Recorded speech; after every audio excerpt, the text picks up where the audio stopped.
गोपिका जीवनस्मरणं गोविन्द गोविन्द श्रीहरये नमः। एवं देवचतुर्दशात्मकजगत् रूपेण जातः पुनः दस्योत्वं खलु सत्यलोकनिलये जातोऽसि ताता स्वयं यंशं सन्धिहिरण्यगर्भमखिल त्रैलोक्यजीवात्मकं यो भूस्फीधरजो विकारविकसन् नानाशिशुक्षारसः सोऽयं विश्वविसर्गदत्तहृदयः सम्पश्यमानस्वयं बोधं कल्वनवाप्य विश्वविषयं चिन्ताकुलस्तस्तिवान् तावत्त्वं जगदां पते तपतपेत् एवं कि वैहायसी वाणीं येन श्रुतिसुखां गुर्वं स्तवप्रेरणाम् कौसौ माम् अवदत्पुनानिति जला पूर्णे जगन्मण्डले दीक्षुत्वीक्ष किमप्यनीक्षितवता वाक्यातमुत्पश्यता दिव्यं वर्षसहस्रमाततपसा तेन त्वमारातितः तस्मै दर्शितवानसि स्वनिलयं वैकुण्ठमेकाद्भुतम् माया यत्र कदापि नो विकुरुते पाते जगत्प्योपहिः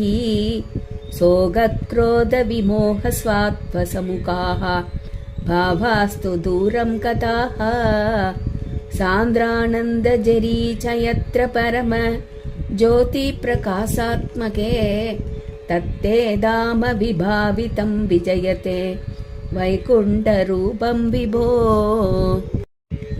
यस्मिन्नाम चतुर्भुजाः हरिमणि श्यामावदा तत्विशो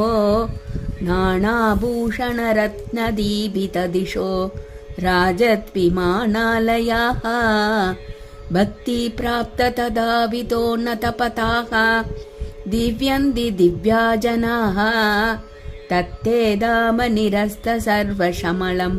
वैकुण्ठरूपं जयेत् नानादिव्यवधूजनैरपि वृता विद्युल्लता तुल्यया विश्वोन्मादनहृत्यगात्रलतया विद्योदिता शान्तरा त्वत्पादाम्बुज सौरभैककुतुकाल् लक्ष्मी स्वयं लक्ष्यते यस्मिन् विस्मयनीय दिव्यविभवां तत्ते पदं देहि मे तत्रैवं प्रतिदर्शिते निजपते रत्नासनाद्यासितं भास्वत्कोटिलसत्किरीटकडकात् या कल्पति प्राकृती श्रीवत्साङ्गितमात्तकौस्तुभमणि छायारुणं कारणं विश्वेषां तव रूपमैषतविधिः तत्ते विभो पातु मे कालाम्बोदकलाय कोमलरुचि चक्रेण चक्रं दिशाम् आवृण्वाणमुदारमन्दहसित सेन्दप्रसन्नाननं राजत्कम्बुकदारिपङ्कजधर श्रीमद्भुजामण्डलं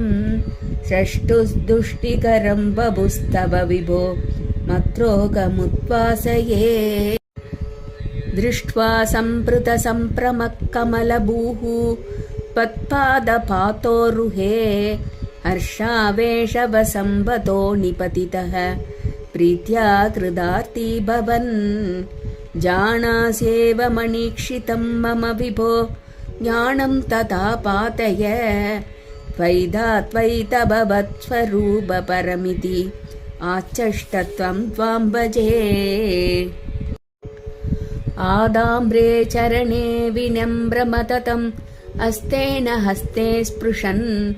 बोधस्ते भविदान सर्गविधिभिः बन्धो विजञ्चायते इत्याभाष्यकिरं प्रदोष्य नितरां दच्चित्तकूटस्वयं सृष्टौ तं समुदैरयस्य भगवन् उल्लासयोल्लागताम् गोपिका जीवनस्मरणं गोविन्द गोविन्द श्रीहरये नमः।